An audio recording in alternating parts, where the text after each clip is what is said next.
Okay, so tajuk kita hari ini ialah subsidi. Alright, kita dah belajar tentang cukai, campur tangan kerajaan. Okay, kita ada cukai, subsidi dan dasar harga.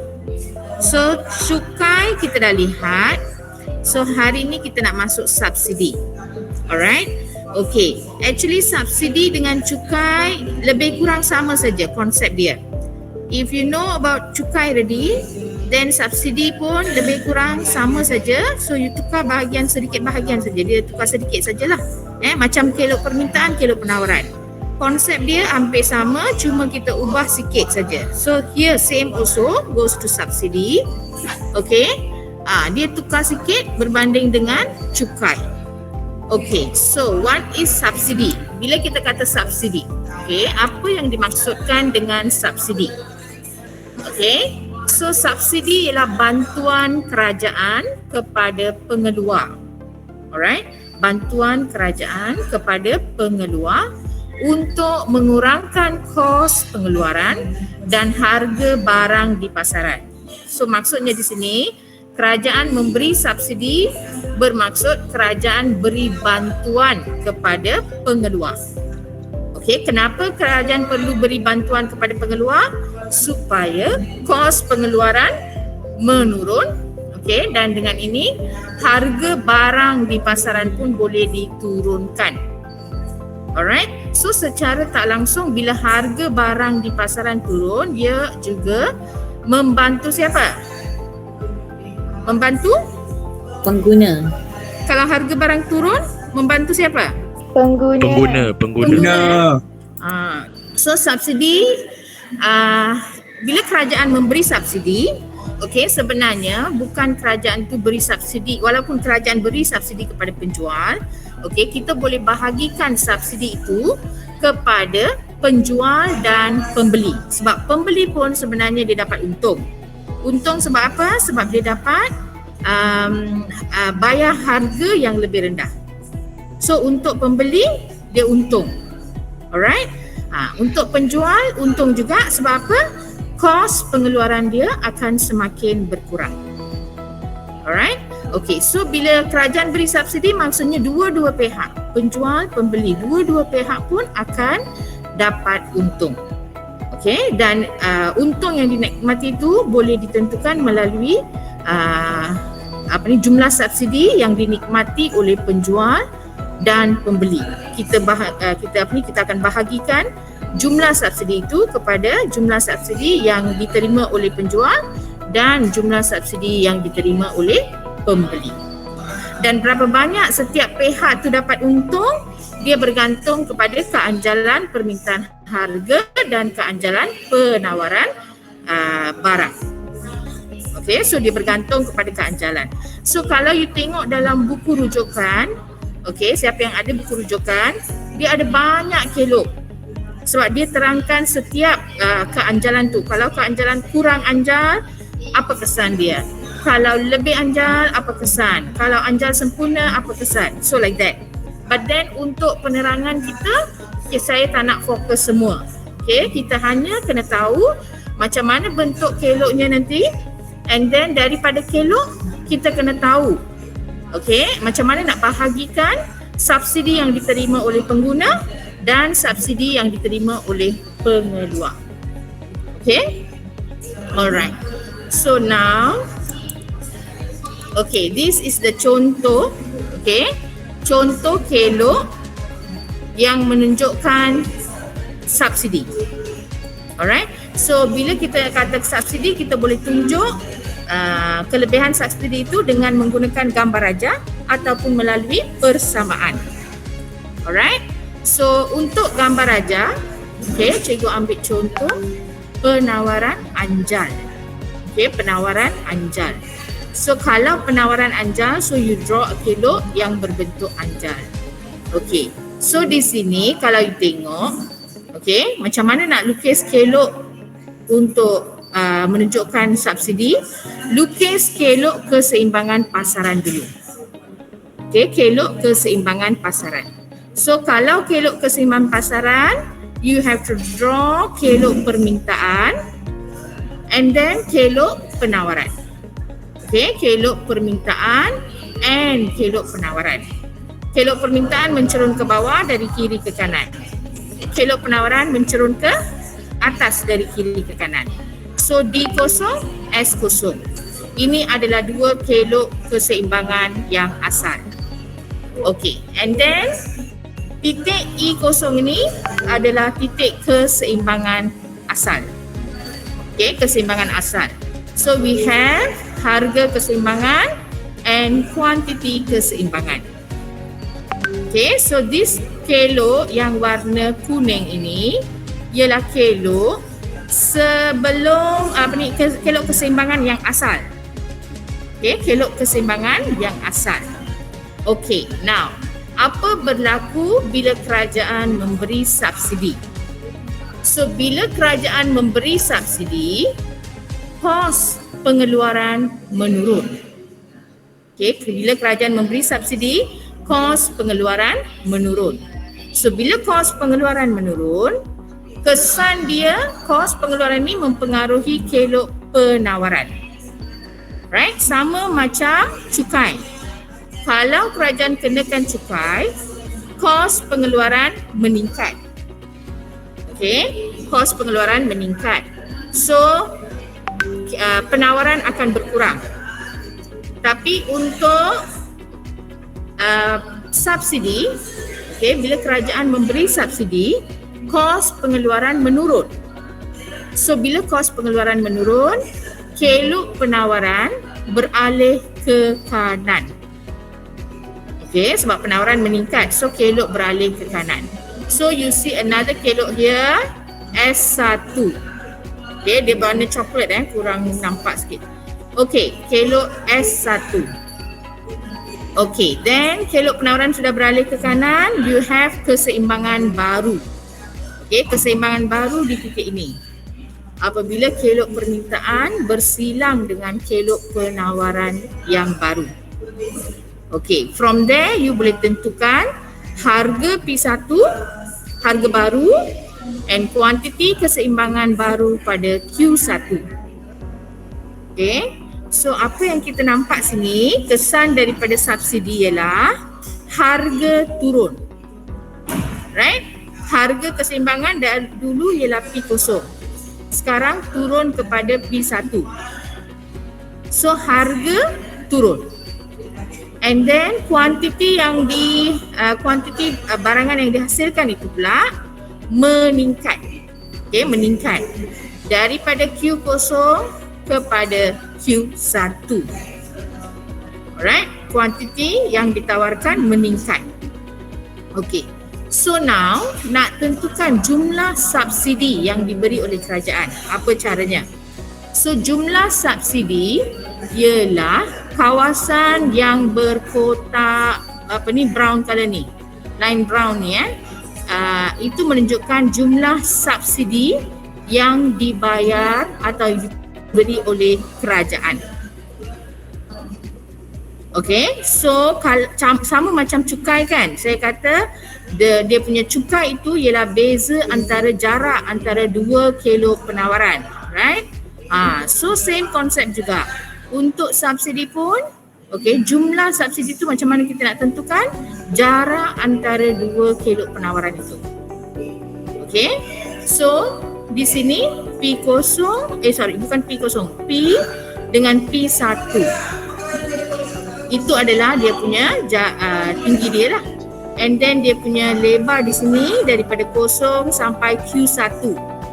Okay, so this luas segi 4 ni, okay, luas segi 4 yang berwarna kotak yang berwarna brown ni, itu adalah jumlah subsidi yang dibayar oleh kerajaan.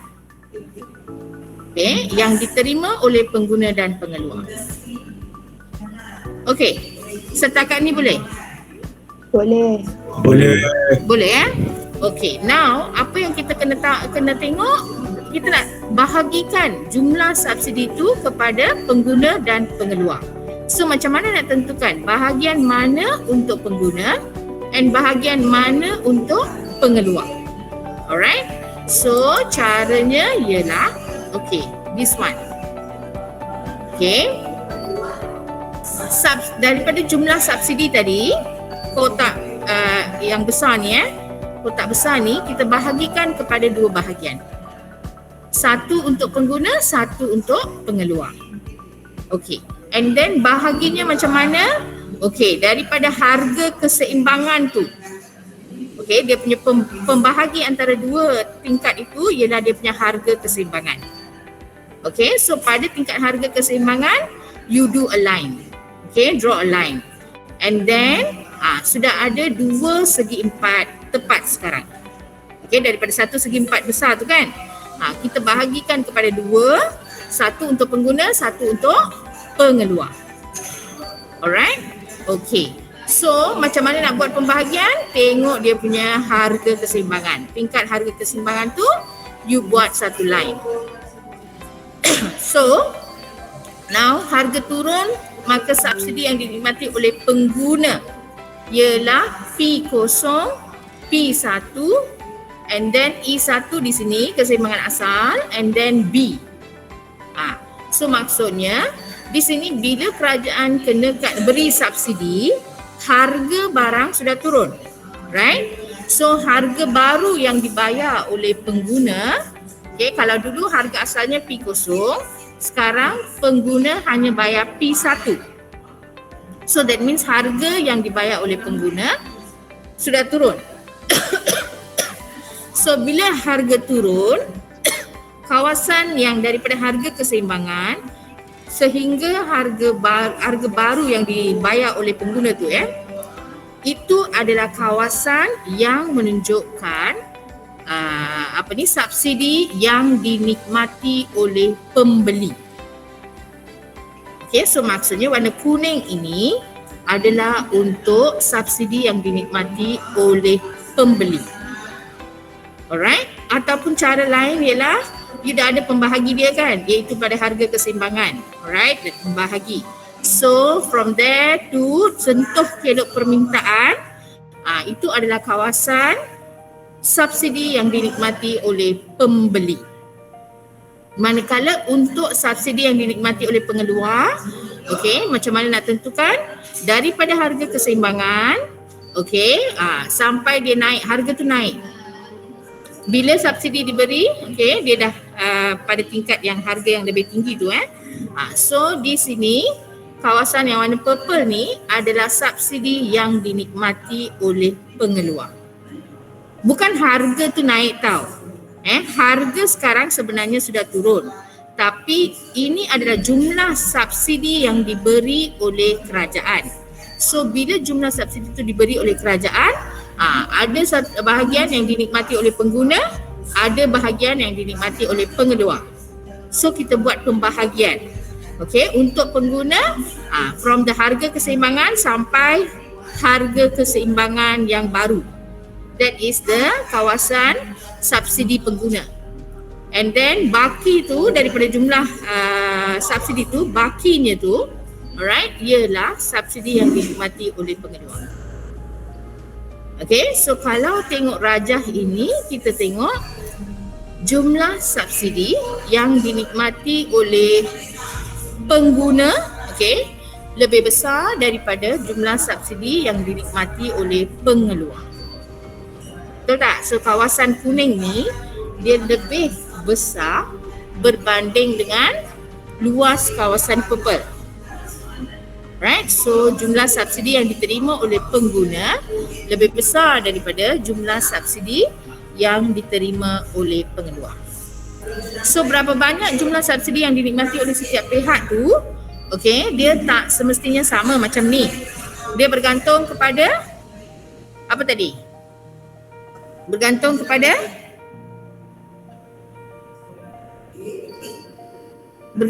apa?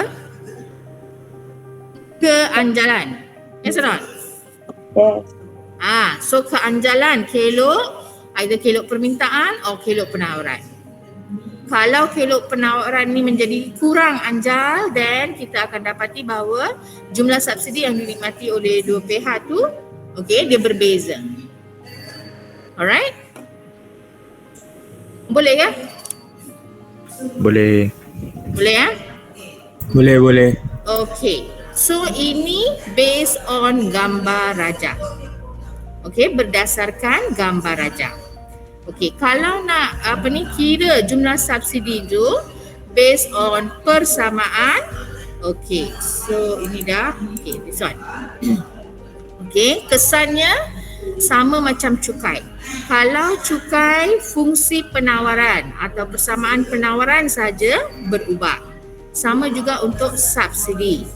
Kalau subsidi pun penawaran sahaja berubah. Okey, kelok penawaran tu akan berubah. Berubah macam mana? Okey. Kalau persamaan dalam bentuk QS, okey, persamaan penawaran, let's say sebelum subsidi ini adalah kelok penawarannya. QS sama dengan A plus BP. Lepas diberi subsidi, apa yang akan berlaku ialah, alright, QS akan jadi A plus B dalam kurungan P tambah S. Okay, P tambah S. Okay, so kena tambah subsidi. Alright. Okay, kalau cukai kita buat apa? Tolak. Tolak, right? So kalau cukai kita tolak. Kalau subsidi kita tambah. Okey, tambah. Kenapa? Bila subsidi kerajaan memberi subsidi, kuantiti yang ditawarkan tu naik ke turun? Naik. Kan? Sebab subsidi kos pengeluaran menurun. So penawaran meningkat. Okey, penawaran meningkat. So the QS ni you kena tambah. Tapi kena letak dalam bentuk kurungan. Okay, P tambah S. Then you buka kurungan, you selesaikan. Alright, so contoh di sini QS1 akan, okay, let's say dia kata sebelum subsidi QS sama dengan 30 tambah 5P. Dan kerajaan memberi subsidi RM2 seunit. So persamaan penawaran selepas subsidi ialah 30 tambah 5 dalam kurungan, letak kurungan P tambah S, subsidi, iaitu 2. Then you buka kurungan, you selesaikan. Okay, so if you see here, apa berlaku di sini? Kalau dulu penawaran di sini dia start daripada 30, right? 30 tambah 5P. Selepas subsidi, kita tahu subsidi menyebabkan kos pengeluaran menurun, so kuantiti yang ditawarkan meningkat. So if you see here, the quantity sekarang, okay, dia punya A tu, nilai A tu sudah bertambah kepada 40. Right? So 40 tambah 5P. So maksudnya dia memberi kesan kepada kuantiti yang ditawarkan. Kuantiti yang ditawarkan itu meningkat. So that's why in the fungsi penawaran, you kena tambah P tambah subsidi. Alright? Okay. The next one. Ini ke? Okay. Yang ini pula dalam bentuk P. Okay, persamaan dalam bentuk P. Okay, kalau persamaan dalam bentuk P, okay, let's say fungsi penawarannya ialah P equals to 12 tambah 3Q. Okay, and then kerajaan memberi subsidi RM4 seunit. So apa berlaku kepada fungsi penawaran selepas subsidi? So fungsi penawaran selepas subsidi P1 equals to 12 tambah 3Q. Okay, untuk subsidi dalam sebutan harga di sini kita tolak subsidi. Okey, tolak nilai subsidi tersebut. Kalau cukai kita tambahkan. Kalau subsidi kita tolak. Kenapa tolak? Sebab ini fungsi dalam bentuk harga. Right? Kesan subsidi kepada harga ialah apa? Harga menurun. Harga turun, right? So you kena tolak lah. Right? Tolak nilai subsidi tu. So if you see here, bila you selesaikan, you akan dapat daripada 12 tadi, sekarang dia jadi 8. Okay, sebab apa? Selepas subsidi, harga barang turun. So untuk fungsi menggunakan fungsi harga, okay, yang based on harga tu, subsidi perlu ditolak. So konsep dia sama macam cukai, cuma kalau cukai di sini kita tambah, kalau subsidi kita tolak. Alright? Okay. Cikgu, nak tanya. Okay. A dengan B tu apa? Apa dia? A dengan B. Maksud dia. A dengan B. Okay, you masih ingat lagi tak fungsi permintaan? Bila kita bentuk fungsi permintaan bab 2, awal bab kita buat fungsi permintaan, QD equals to A plus A minus BP. Kita buat macam tu kan? Itulah dia punya ni. Maksudnya based on that lah. Based on that. Okay, based on the fungsi permintaan asal yang kita belajar dulu. So cuma sekarang kita kena ubah the fungsi penawaran bila kerajaan memberi subsidi ataupun cukai. Okay. Untuk subsidi, kalau fungsi penawaran dia macam tadi, okay, kalau sebutan P tu kita tolak subsidi sebab subsidi itu mengurangkan harga barang. So kita kena tolak. Kalau dalam fungsi permintaan, okay, this is the concept fungsi penawaran kan, bila you bentukkan, okay, bila you buat rumus untuk fungsi penawaran, you guna ini, betul tak? A plus BP, then you find what is nilai A, what is nilai B, all that, right? Right?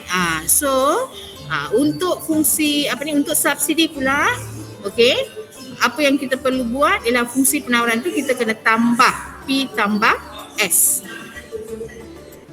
Okay? Bolehkah setakat ni? Okay. So now kita dah tengok, okay, apa akan berlaku kepada persamaan penawaran selepas subsidi. Okay, now based on this, okay, ni contoh soalan. Alright. Diberi persamaan permintaan ialah QD sama dengan 70 minus 2P dan penawaran ialah QS equals to 10 plus 2P. Okay, so now hitungkan harga, kerajaan beri subsidi, all that.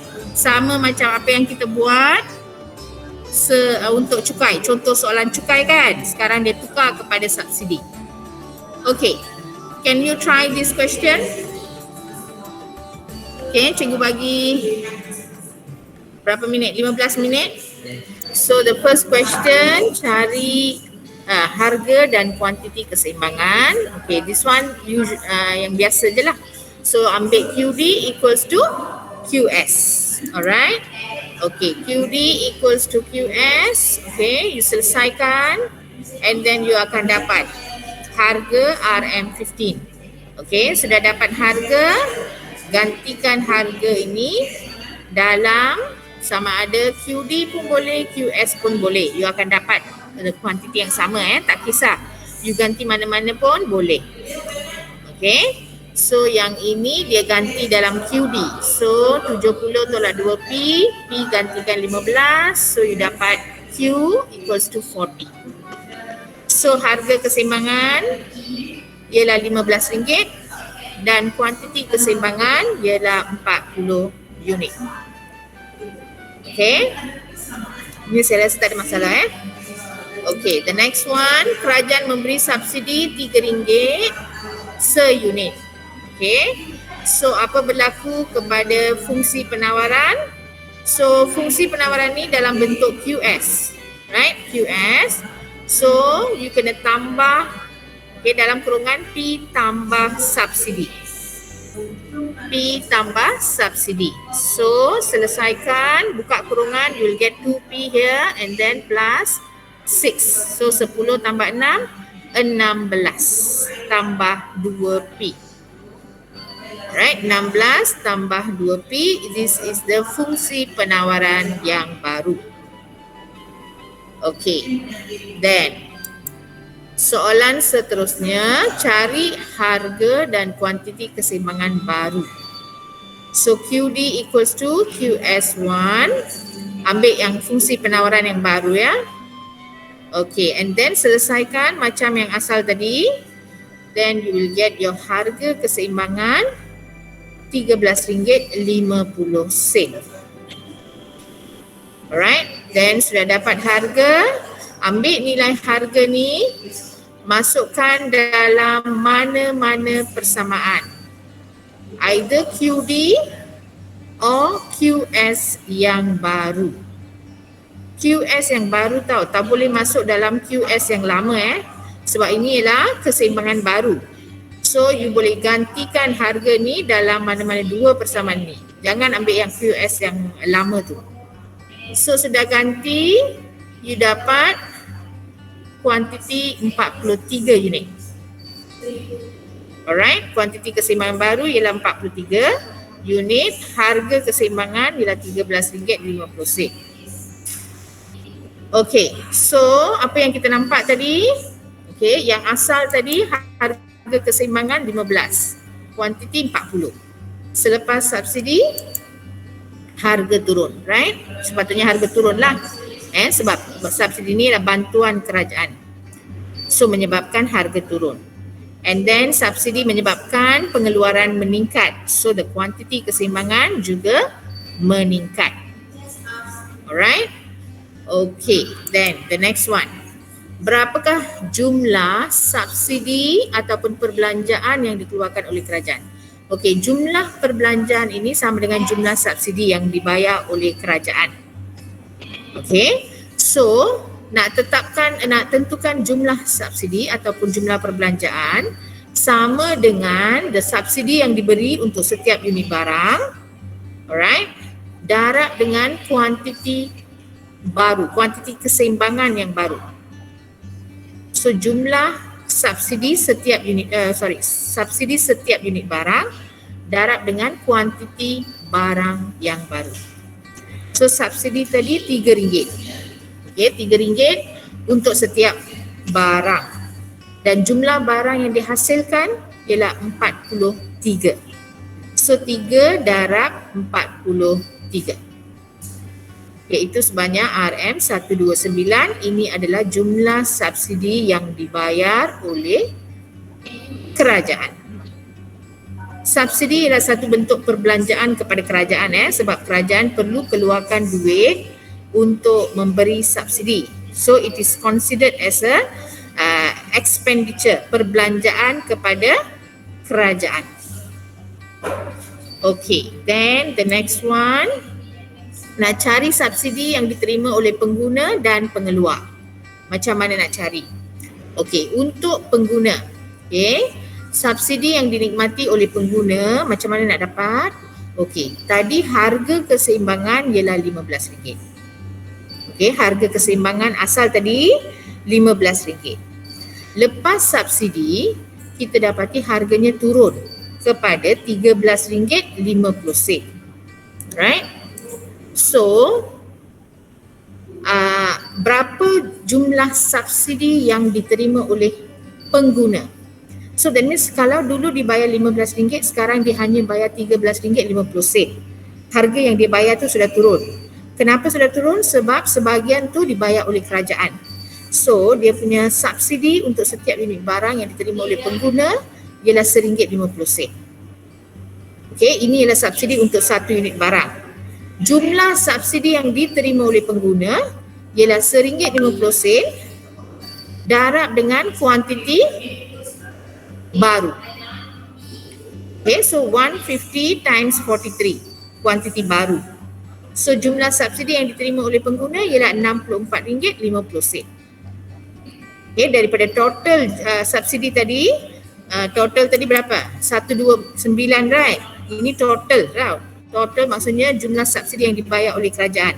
So daripada jumlah ini sebahagian akan dinikmati oleh pengguna, sebahagian akan dinikmati oleh pengeluar.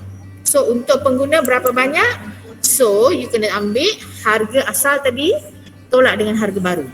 That means harga dia sudah turun. Turun berapa banyak? Turun RM1.50. So RM1.50 darab dengan kuantiti. Okay, kuantiti keseimbangan baru. So 64.50. Ini adalah subsidi yang dinikmati oleh pengguna. Okey, kalau sudah cari pengguna, untuk pengeluar pula, okey, macam mana cari? Senang je. Tadi jumlah subsidi RM3, right?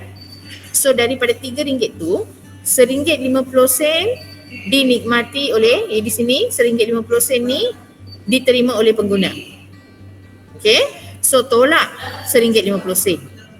So bakinya berapa? Baki tinggal RM1.50. Inilah subsidi yang diterima oleh pengeluar. Okay, ini ialah RM1.50 ni adalah subsidi yang diterima untuk 1 unit barang kepada pengeluar. So jumlah subsidi yang diterima oleh pengeluar ialah subsidi per unit barang iaitu RM1.50 darab dengan bukan 3 berapa ni? Berapa ni? 43. Yes. Okay, kuantiti keseimbangan baru. So 43. So 150 times 43. Okay, so dapat juga 64.50. So kebetulan lah di sini, kebetulannya jumlah subsidi yang diterima oleh pengguna dan pengeluar sama besar. Alright. Sebenarnya bukan wajib dia sama besar tau. Dia bergantung kepada dia punya nilai yang kita terima lah sebelum dan selepas. Okay. Sometimes you will get the different answer. Untuk pengguna berbeza, untuk pengeluar berbeza. So bergantung pada keanjalan. So for this question, kita dapat jumlah subsidi yang diterima oleh pengguna dan jumlah subsidi yang diterima oleh pengeluar adalah sama besar. Okay? Boleh? Boleh. Kita sambung sikit. Okay. Ini contoh soalan objektif.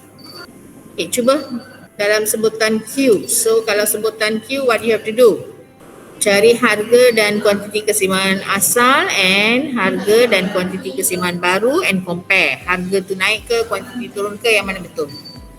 Okay, cara buat, cari keseimbangan asal. Okay, so QD equals to QS. And then so you dapat harga keseimbangan asal and kuantiti keseimbangan asal.